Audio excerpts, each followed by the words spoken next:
নমস্কার বন্ধুরা, বঙ্গ রেসিপিতে আপনাদের সবাইকে স্বাগত। আজকে আমি বানিয়ে দেখাবো একটা ডিমের রেসিপি। একঘেয়েমি যদি ডিমের রেসিপি খেতে ভালো না লাগে, তাহলে এই ডিমের রেসিপিটা একবার বানিয়ে দেখতে পারেন। চলুন তাহলে রেসিপিটা দেখে নিন। প্রথমেই আমি গ্যাসের মধ্যে একটা বাটিতে কিছুটা পরিমাণে জল দিয়ে বসিয়ে দিয়েছি। জলের মধ্যে দিয়ে দিলাম 3টে টমেটো। 3টে টমেটোকে আমি ঢাকা দিয়ে সেদ্ধ করে নেব।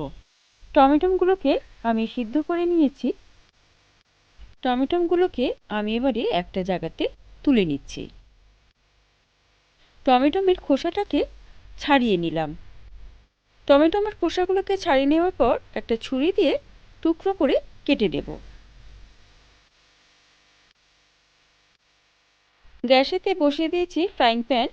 দিয়ে দিলাম 1 চামচ সাদা তেল। তেলটা গরম হয়ে গেছে। আমি ডিমগুলোকে একটা একটা করে এই ফ্রাইং প্যানের মধ্যে দিয়ে দিচ্ছি। 4টে ডিমকে আমি এখানে ভুজিয়া তৈরি করে নেব।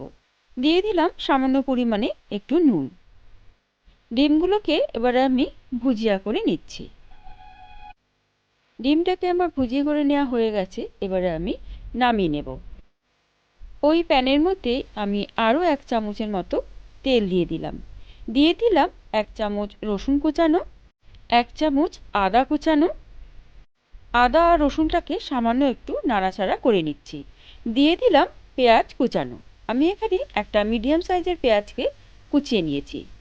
2টো কাঁচা লঙ্কাকে কুচিয়ে নিয়েছি, সেটাকেও এর মধ্যে দিয়ে দিলাম। পেঁয়াজ, আদা, রসুন আর কাঁচা লঙ্কাটাকে হালকা করে একটু ভেজে নেব। এই রেসিপিটা করার জন্য আদা, পেঁয়াজ, রসুনকে বেশিক্ষণ ভাজতে হবে না। এবারে আমি এর মধ্যে দিয়ে দিলাম সিদ্ধ করে নেওয়া টমেটোটাকে।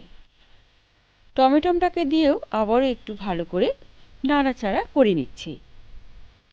এবারে এর মধ্যে দিয়ে দিলাম 1/2 চামচ সয়া সস, 1 চামচ টমেটো সস আর দিয়ে দিলাম পরিমাণ মতো নুন। নুনটাকে দিয়ে এবারে ভালো করে মশলার সাথে মিশিয়ে নিচ্ছি।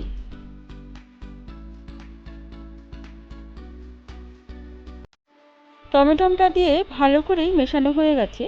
এবারে আমি এর মধ্যে দিয়ে দিলাম ডিমের ভুজিয়াটাকে। ভুজিয়াটাকে দিয়েও আবারও একটু ভালো করে মিশিয়ে নিচ্ছি।